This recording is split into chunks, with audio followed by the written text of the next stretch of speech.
ლა ფრანსმა ჭავჭავაძის 33-ში ჟურნალ ფოკუსთან ერთად უმასპინძლა ბევრ სტუმარს საუზმეზე. ჩვენმა სტუმრებმა დააგემოვნეს ფრანგული, ინგლისური, კონტინენტური საუზმეები და იმედი გვაქვს, რომ ხელი შეუწყეთ ლა ფრანსმა ხელი შეუწყო დღის კარგად დაწყებას მათთვის. ჩვენთან საქართველოში ჯერჯერობით ის კულტურა, რომ გარეთ მივირთვათ საუზმე, ახლა იკიდებს ფეხს და გვინდა რომ ლა ფრანსი იყოს ამის ერთ-ერთი ინიციატორი და ყველას ველოდებით საუზმეზე ლა ფრანსში.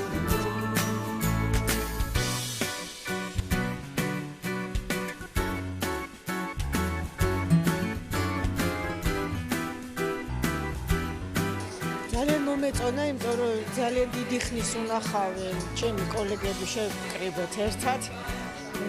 საუზმის იდეა იყო განსაკუთრებით ორიგინალური ბახშამზე ძალიან ხშირად მოგდის მოსაწვევი, მაგრამ ვერ ვახერხებ და საუზმე მით უმეტეს დილის გადაცემის გუნდისთვის ამ დროს ყოველთვის მზად ვარ და ფორმაში ვარ და ძალიან ორიგინალური იდეა იყო. მე მგონი დილით კიდევ უფრო საინტერესო და შემოქმედებითი იდეები ჩამოიყარა ჩვენს შორის და ძალიან სასიამოვნო იყო ნამდვილად. ძალიან ბევრი დიდი ხნის უნახავი ხალხი ვნახე მეც, კოლეგები ძალიან მიხარია, რომ ეს თუ ტრადიცია იქნება, კარგი იყო.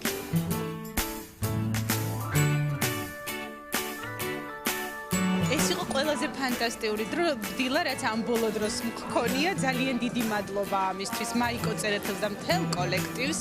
ისეთი გემრიელობები გავსინჯე და ისეთი უგემრიელესი ყავა მივირთვი, რომ აი ამას არასოდეს არ დავივიწყებ.